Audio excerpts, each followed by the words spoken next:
I need a husband by tomorrow.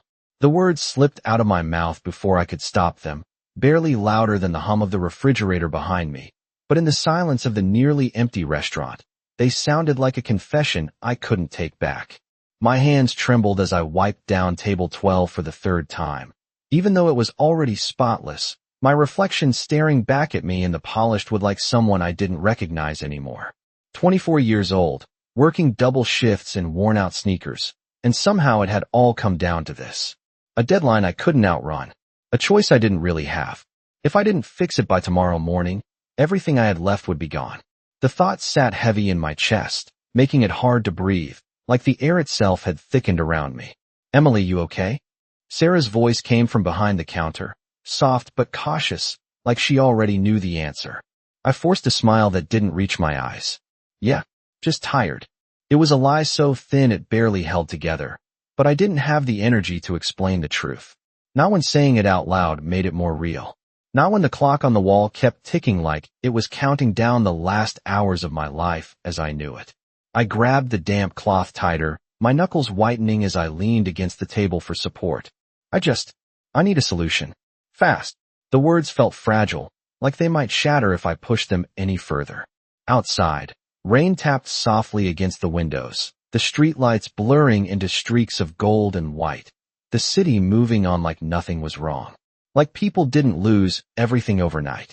Like I wasn't standing here trying to figure out how to rewrite my entire future in less than 24 hours. Sarah opened her mouth to say something else, but stopped when the front door chimed quietly. Neither of us turned right away. Customers this late were rare, and something about the timing made the air shift, subtle but undeniable.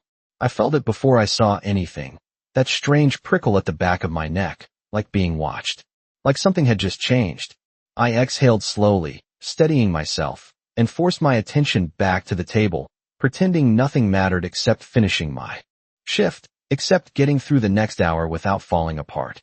Because if I let myself think too hard about it, about what tomorrow meant, about how impossible this all was, I knew I'd break. And I couldn't afford to break. Not tonight. Not when everything depended on a single, desperate sentence I never meant anyone else to hear. The door closed with a soft click behind him, but the sound echoed louder than it should have, like the room itself had noticed. I did not turn around right away. I told myself it was just another late customer, someone passing through, someone who would order coffee and leave a tip that barely covered the effort. That was how my world worked.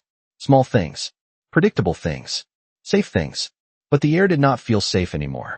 It felt still, like the moment before a storm decides where to land.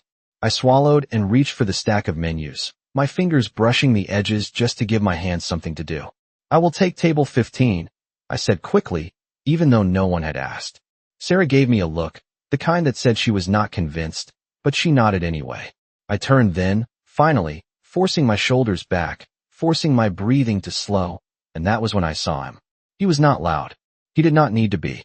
He stood near the entrance like he already owned the space, like the room had adjusted itself around him without being told.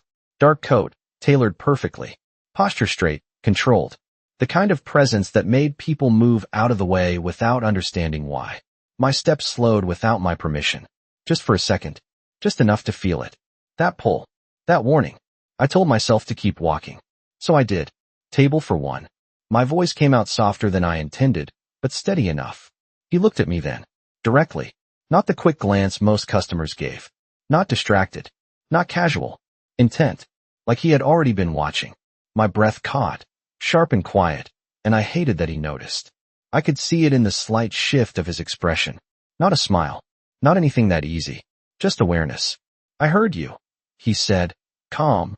Measured. Like he was commenting on the weather. My stomach dropped so fast it made me dizzy.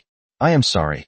I forced the words out, hoping I had misunderstood, hoping there was some other explanation that did not involve my worst moment being overheard by a stranger who looked like he did not belong anywhere near my life. He took a step closer. Not invading. Not aggressive. Just enough to close the distance in a way that felt deliberate. You need a husband by tomorrow.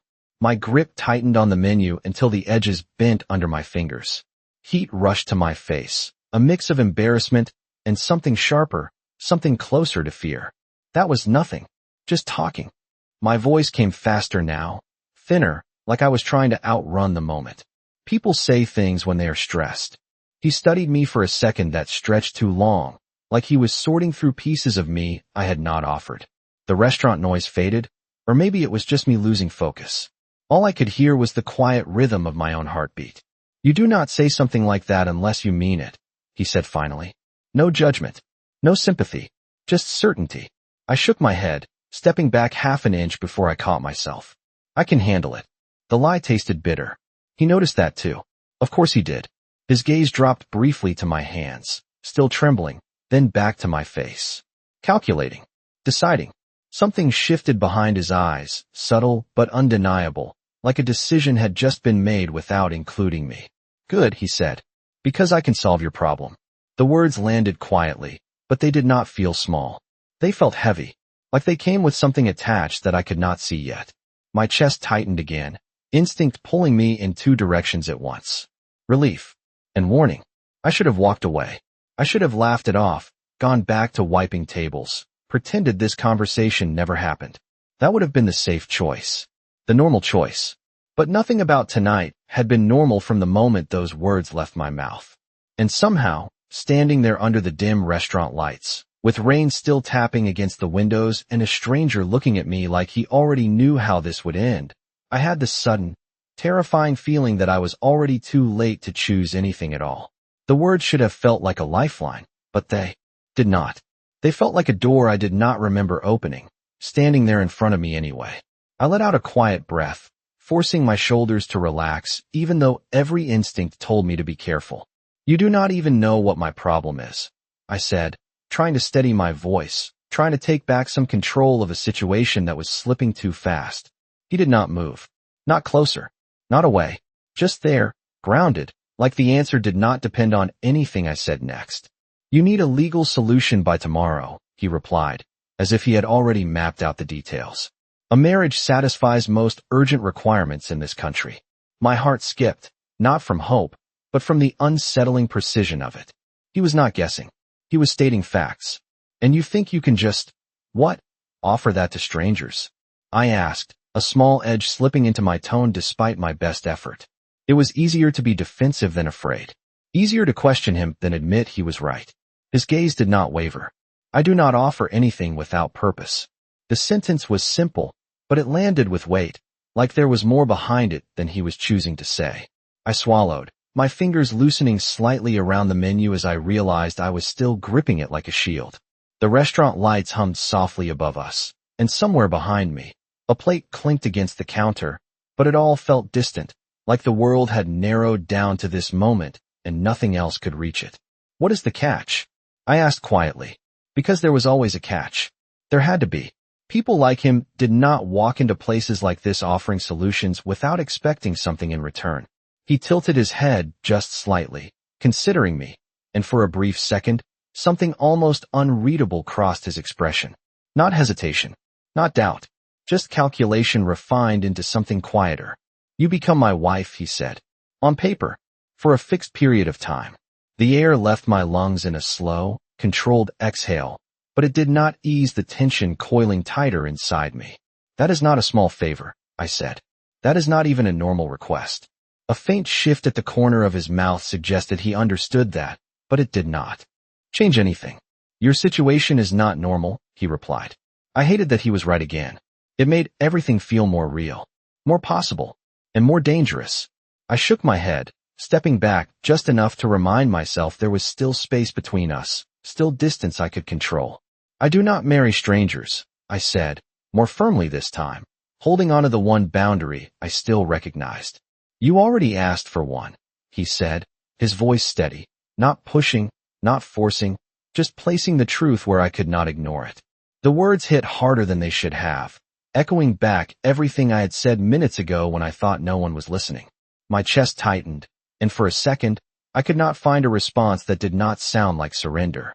You do not even know me, I said finally, softer now, because the argument felt thinner with every passing second. His eyes held mine, unblinking, certain in a way that made my pulse pick up again. I know enough, he said, and I will know the rest. Something about the way he said it made the room feel smaller, like the edges had closed in without warning. I should have walked away then. I should have chosen uncertainty over whatever this was. But standing there, with the clock still ticking somewhere behind me and tomorrow pressing closer with every second, I felt the balance shift in a way I could not stop. Because for the first time all night, impossible did not feel impossible anymore. It felt offered, and that was somehow worse. The silence stretched just long enough to become uncomfortable, and I realized he was waiting. Not impatiently, not forcing an answer, just certain that one would come.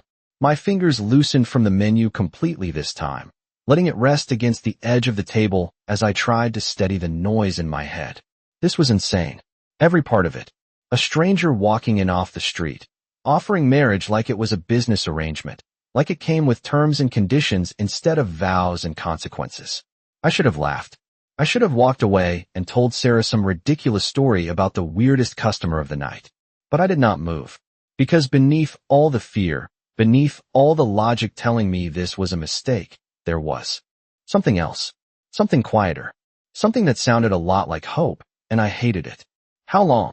I asked before I could stop myself, the question slipping out like it had been waiting there the whole time.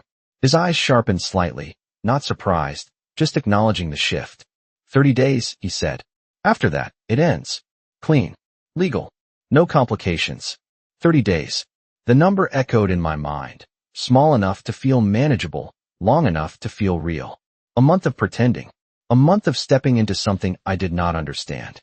My heart beat faster, not from panic this time, but from the weight of what that choice would mean. And in those 30 days, I pressed, needing to see the edges of this before I even considered stepping into it. What exactly happens? He did not hesitate. You live as my wife in public. You follow the agreement. You do not interfere with my work, and I do not interfere with your boundaries. Boundaries. The word landed carefully, like he knew it mattered. Like he was placing it there on purpose. I searched his face for something that felt human, something that felt uncertain, but all I found was control. Not cold. Not cruel. Just precise. Why me? The question came out softer than I intended, more honest than anything I had said so far. Because that was the part one could not make sense of. There were 1,000 other women in this city. Women who belonged in his world. Women who would not look at him like he was a risk instead of an opportunity. His gaze held mine, steady, unflinching. Because you asked, he said simply. I let out a breath that almost turned into a laugh, but it did not reach that far. That is not a reason. It is enough, he replied. And somehow, the way he said it made it feel like the truth, even if it was not the whole truth. I glanced toward the clock on the wall, the second hand sweeping forward without pause, each tick louder than the last. Time was moving whether I decided or not. Tomorrow was coming whether I was ready or not. I could walk away from this and face whatever waited for me on my own, or I could step into something controlled, something defined, even if I did not fully understand it. My chest tightened again, but this time it was different. Not just fear. Decision. I looked back at him, really looked this time, at the calm in his posture, the certainty in his voice, the way he stood like outcomes were things he shaped, not things that happened to him. And if I say no? I asked, needing to hear it out loud, needing to know I still had that option. There was a brief pause, just a fraction of a second, before he answered. Then you walk away, he said. And tomorrow happens anyway. No threat. No pressure. Just reality. And somehow, that was what made it harder. Because he was not trapping me. He was offering a choice. One that felt less like freedom and more like standing at the edge of something I could not see the bottom of. My pulse echoed in my ears as I drew in a slow breath, the decision forming before I could fully explain it to myself. If this is temporary, I said carefully, then there are rules. His expression did not change, but something in his eyes shifted, like he had been waiting for that exact sentence. Of course, he said. And in that moment, I realized something that made my stomach drop all over again. This was not the beginning of a negotiation. It was the moment he knew I was already considering yes. The word rules lingered between us, and for the first time since he walked in, I felt something shift back in my favor, even if only slightly. It was not much, but it was something I could hold on to. I straightened my posture, forcing myself to meet his gaze without flinching. I do not move in with you, I said first, the sentence coming out steadier than I expected. I keep my job. I keep my space.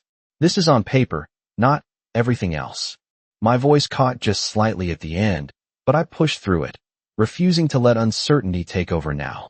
He listened without interrupting, his expression unchanged, but there was a focus there, sharp and attentive, like every word mattered more than he was letting on. And after 30 days, I continued, this ends. No extensions. No surprises. Silence followed, not heavy this time, but measured. He considered each condition like he was placing them somewhere precise in his mind, weighing them against something I could not see. Then he nodded once. Agreed. The answer came too easily, and that should have concerned me more than it did. That is it? I asked, unable to hide the skepticism in my voice. You are just going to accept all of that? A faint shift touched his expression again, not quite a smile, but something close to understanding. You think I need to negotiate harder, he said calmly. I hesitated, then shook my head. I think people like you do not give without taking something bigger in return. He studied me for a moment, longer this time, like I had said something worth remembering. I already told you, he said. I do not offer anything without purpose. The words echoed back from before, but now they carried more weight, like I was starting to understand that the purpose might not be as simple as I wanted it to be. A quiet tension settled in my chest again, but it was different now. Not just fear. Awareness. I glanced toward the window, watching the rain streak down the glass, the city beyond blurred and distant, like it belonged to another version of my life. This was happening, whether I fully understood it or not. I had stepped too far into the moment to pretend otherwise. I need proof, I said suddenly, turning back to him. If I am going to do this, I need to know this is real, that you can actually make it legal by tomorrow. His gaze did not waver. If anything, it sharpened slightly, like he had been expecting that question. Of course, he said. He reached into the inside pocket of his coat, the movement smooth and unhurried, and pulled out a simple black card. No flashy design. No unnecessary detail. Just a name, embossed in clean, sharp lettering, and a number beneath it. He held it out to me, not forcing it into my hand, just offering it like everything else. I hesitated for half a second before taking it, my fingers brushing against the edge. The material felt heavier than it should have, like it carried more than just information. I glanced down at it, reading the name silently, letting it settle in my mind. Adrian Volkov. The name alone felt like it belonged somewhere far from this place, far from sticky menus and late-night shifts and fluorescent lights that hummed overhead. I looked back up at him, my pulse quickening again, not from panic this time, but from the realization that this was no longer just a strange conversation. This was real. If you call that number, he said, his voice calm, controlled, everything will be arranged. Everything. The word echoed in my mind, too big, too absolute. I tightened my grip on the card slightly, grounding myself in something physical as my thoughts raced ahead of me. This was the moment. The line I could still step back from. Or cross. I inhaled slowly, the air cool against my lungs, and met his gaze one more time. And if I do not call? I asked quietly, even though I already knew the answer. His expression did not change. Then nothing changes, he said. Except your deadline. The simplicity of it hit harder than anything else he had said. No pressure. No persuasion. Just truth, laid out where I could not ignore it. My fingers curled around the card as the clock ticked somewhere behind me. Louder now, closer. And for the first time, the question was no longer whether this was crazy. It was whether I could afford to walk away from the only solution that had appeared when I needed one most. I did not call right away. I finished my shift like nothing had changed, like I had not just been handed a decision that could rewrite my entire life in less than 24 hours. I wiped tables. I stacked plates. I smiled at customers who barely looked at me. But every movement felt slower, heavier, like my body was still in the restaurant while my mind stayed frozen in that moment with him. Adrian Volkov. The name repeated itself in my head, unfamiliar and yet impossible to ignore. By the time the clock hit 11:47 p.m., and Sarah flipped the sign on the door to closed, my hands were steady again, but only on the outside. Inside, everything was still spinning. You are really quiet tonight, she said as she counted the register, her voice casual but her eyes watching me carefully. I shrugged, grabbing my jacket from the hook by the kitchen door. Just tired, I said again, the same weak answer, but this time I did not try to make it sound convincing. Because I knew she could see. It. The difference. The way I kept checking the card in my pocket like it might disappear if I did not. She hesitated, then nodded slowly, like she was choosing not to push. Get home safe, she said. I gave her a small smile and stepped out into the night. The rain had softened into a light drizzle, the kind that clung to your skin instead of soaking through, cool against my face as I pulled my jacket tighter around me. The street was quieter now, the usual noise of the city dialed down to distant headlights and the low hum of engines passing by. I stood there for a moment, just breathing, letting the cold air ground me. This was still my world. Sidewalks, streetlights, late shifts and cheap coffee.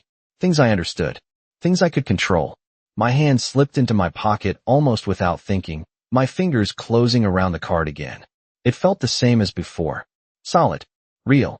I pulled it out slowly, holding it under the glow of the streetlight, reading the name again like it might change if I looked long enough. It did not. Adrian Volkov.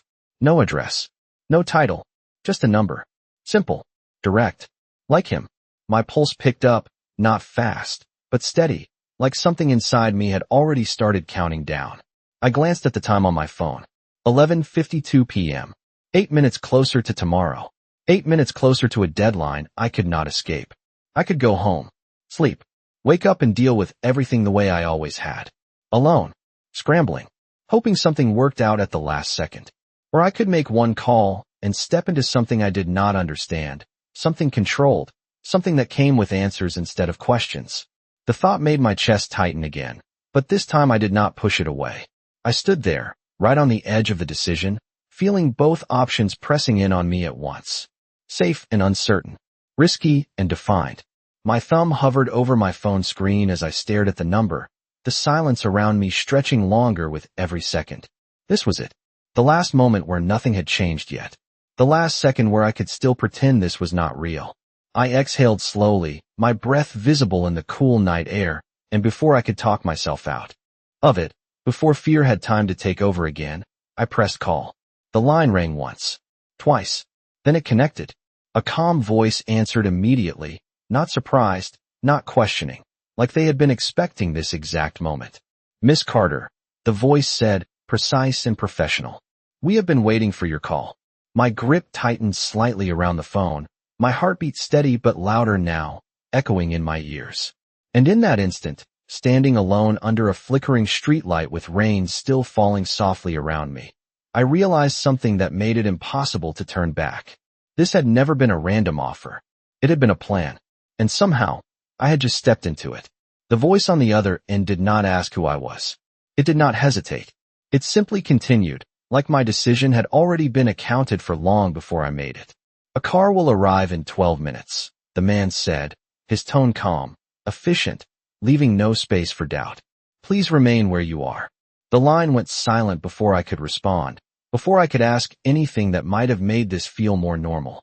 I lowered the phone slowly, staring at the screen for a second longer than necessary, as if expecting it to explain what had just happened. It did not. The rain continued to fall, soft and steady, tapping against the pavement in a rhythm that suddenly felt too loud. 12 minutes. My heart adjusted to the number immediately, syncing itself to an invisible countdown I could not pause. I looked up and down the street, half expecting something to already be there, something waiting. But everything looked the same. Cars passing by, a flickering streetlight overhead, the distant sound of someone laughing across the block. Normal. Completely normal. And yet nothing felt normal anymore. I wrapped my arms around myself, not because I was cold, but because I needed something solid to hold on to. This was happening too fast. Decisions were being made around me, for me, and I had agreed to it with a single phone call. My fingers tightened slightly against my sleeves as doubt crept back in, quiet but persistent. I could still leave. I could walk away right now, disappear into the night, pretend the call never happened. No one had stopped me. No one had forced me to stay. But the thought did not carry the same relief it should have. It felt heavier, like turning back would not undo anything, only make tomorrow harder. I exhaled slowly, watching my breath fade into the damp air, and forced myself to stay still. 1 minute passed, then another. The sound of tires approaching made my head lift instinctively, my pulse picking up as a black car turned the corner and slowed as it neared the curb in front of me. It did not honk. It did not hesitate. It simply stopped, smooth and precise, like it had done this 100 times before. The rear door opened before I could move, revealing a man in a dark suit stepping out, his posture straight, his expression neutral but attentive. "Miss Carter," he said, his voice respectful, certain. Not a question. I nodded slowly, my feet rooted to the sidewalk for half a second longer than they should have been. This was the moment. The point where thought turned into action, where everything shifted from possibility to reality. I took a step forward, then another. Each one felt heavier than the last, like I was walking away from something I could not return to. The man stepped aside, holding the door open without rushing me, without pressure, just waiting. Always waiting. I paused at the edge, glancing once more at the street behind me, at the life I understood, at the version of myself that had existed just an hour ago. Then I looked forward again, into the quiet, shadowed interior of the car, where everything felt unknown and certain at the same time. My chest tightened, but I did not stop. I slid inside, the door closing behind me with a soft, final sound that echoed louder than it should have. The world outside dimmed instantly, the noise of the street fading into something distant and unreachable. The car began to move without a word, pulling away from the curb as smoothly as it had arrived. I sat still, my hands resting in my lap, my reflection faint in the tinted window beside me. For a moment, I barely recognized the girl staring back, because somewhere between that first desperate sentence and this quiet, controlled ride through the city, something had already changed. And I had the sinking feeling it was not something I could undo. The city blurred past the window in streaks of gold and shadow, the familiar streets twisting into something distant, almost unrecognizable, like I had already crossed into a version of my life that did not belong to me yet. I sat still, my back straight against the seat, my hands folded too neatly in my lap, as if holding them that way could keep everything else from unraveling. No one spoke. The driver remained silent, focused, his presence barely noticeable beyond the controlled movements of the car. Even the air inside felt different. Cleaner. Quieter. Like noise was something that did not belong here. I glanced at the tinted glass beside me, catching my reflection again, softer this time, blurred at the edges. I looked composed, calm, but I could feel the tension beneath it, steady and unrelenting, like a current I could not switch off. Minutes passed, or maybe longer. Time felt strange now, stretched and compressed all at once. I stopped trying to measure it and focused instead on the rhythm of the road, the gentle turns, the subtle shifts in speed. It was the only thing that felt predictable. Eventually, the car slowed. Not abruptly. Never abruptly. Just enough to signal that something was about to change again. I lifted my gaze, watching as the surroundings shifted from crowded streets to something quieter, more controlled. Fewer people. Wider spaces. Buildings that looked less like places you visited and more like places you needed permission to enter. The car turned once more before coming to a smooth stop in front of a structure that did not need to announce itself to be understood. It was not loud. It did not need to be. Clean lines. Soft lighting. The kind of place that felt expensive without trying to prove it. My breath caught slightly as I took it in, not from awe, but from the realization that I did not belong here. Not yet. The door opened before I could reach for it. The same man from earlier stepping back with that same quiet professionalism. "We have arrived," he said simply. I nodded. Even though the words felt unnecessary, and shifted forward, my movements slower now, more deliberate. The ground felt different when I stepped out. Solid, but unfamiliar, like even the surface beneath my feet belonged to another world. I glanced back at the car for a brief second, a strange instinct pulling at me, like it was the last connection to something I understood. Then it was gone, the door closing, the car pulling away without hesitation, leaving me standing alone in a place that already felt too still. "This way," the man said, gesturing toward the entrance. I followed, my steps quiet against the polished ground, the sound barely echoing in the open space around us. The doors opened automatically as we approached, revealing a lobby that felt even quieter than outside. No crowd, no noise, just controlled movement, subtle glances, people who seemed to know exactly where they were supposed to be. I became aware of every small detail at once. The soft lighting overhead, the faint scent of something clean and expensive, the way conversation stayed low, contained, Like even voices had rules here. My chest tightened again, not from fear exactly, but from awareness. I was out of place. Completely. The man did not stop until we reached a set of elevators at the far end, their metallic surface reflecting a version of me that looked smaller than I felt. He pressed a button without hesitation. The doors opened almost instantly. Of course they did. Please, he said, stepping aside. I hesitated for half a second, just enough to feel it, that last flicker of doubt trying to surface again. Then I stepped inside. The doors closed smoothly, sealing off the space behind me, and as the elevator began to rise, I felt the shift again. Not physical, something deeper. Like I was being pulled further into a story I had not meant to enter. The numbers climbed steadily above the door, each one marking distance from the ground I had stood on just minutes ago. And for the first time since I made the call, a single thought settled clearly in my mind, sharp and undeniable. I was not being brought somewhere random. I was being taken exactly where he wanted me to be. The elevator stopped so smoothly I barely felt it, but the soft chime echoed louder than expected, like it was announcing something more than just an arrival. The doors slid open in silence, revealing a hallway that felt nothing like the rest of the building. It was quieter, dimmer, the kind of quiet that did not come from emptiness, but from control. Every step I took felt deliberate, like the space itself demanded it. The man beside me did not speak. He simply led the way, his pace measured, confident, like he had walked this path 1,000 times before. I followed, my senses sharpening with every step, noticing details I would have ignored anywhere else. The soft texture of the carpet beneath my shoes. The way the lighting cast long, subtle shadows along the walls. The absence of noise that made even my breathing feel too loud. We stopped in front of a single door at the end of the hall. No number. No label. Just a smooth surface that gave nothing away. The man turned slightly toward me, his expression still neutral, but there was a hint of something else now. Respect, maybe. Or recognition. He is expecting you, he said. Not will see you. Not might be here. Expecting. The words settled heavily in my chest, confirming what I had already started to understand. This was not arranged in minutes. This had been ready. He stepped back, giving me space, but not leaving. Waiting again. Always waiting.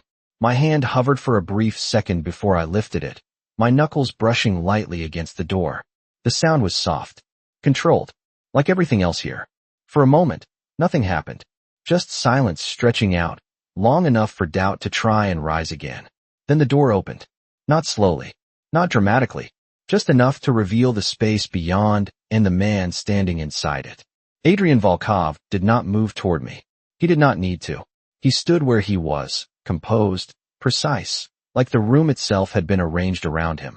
The lighting behind him was softer, warmer, but it did not take away from the sharpness of his presence. If anything, it made it clearer. He had changed nothing about himself since the restaurant. Same calm posture, same controlled expression. But here, in this space, it felt different. Stronger. Like this was where that control belonged. My breath caught slightly, not from fear this time, but from the shift in perspective. Before, he had been out of place in my world. Now, I was out of place in his. You came, he said, his voice steady, not surprised, not impressed. Just acknowledging a fact he had already accepted. I stepped inside without answering, my movements slower now, more aware, like crossing the threshold meant something more than just entering a room. The door closed quietly behind me, sealing off the hallway, the elevator, the last pieces of the outside world I still recognized. The space around me was open, but not empty. Everything had a purpose. Clean lines. Minimal detail. Nothing unnecessary. My eyes moved quickly, taking it all in, searching for something familiar, something I could anchor to, but there was nothing. This place was as controlled as he was. Sit, he said, gesturing toward a chair near the center of the room. Not a command. Not a request. Something in between. I hesitated for a fraction of a second before doing as he said, lowering myself carefully, my posture straight, my hands resting lightly in my lap. He watched me the entire time, not in a way that felt intrusive, but in a way that felt intentional. Like every movement mattered. Like he was already learning something from it. Everything is prepared, he said after a moment, moving closer but stopping at a distance that felt deliberate. Not too close. Not too far. All that remains is your decision. The words settled into the space between us, quiet but absolute. I lifted my gaze to meet his, feeling the weight of it fully now. This was no longer hypothetical. No longer a conversation in a late-night restaurant. This was real, structured, waiting. My pulse steadied, not because I was calm, but because I had reached the point where hesitation no longer changed anything. I drew in a slow breath, holding it for just a second before letting it go. And in that moment, sitting across from a man who had already built the outcome around me, I realized something that made everything feel sharper, clearer. This was never about whether I would come. It was about what I would choose once I did.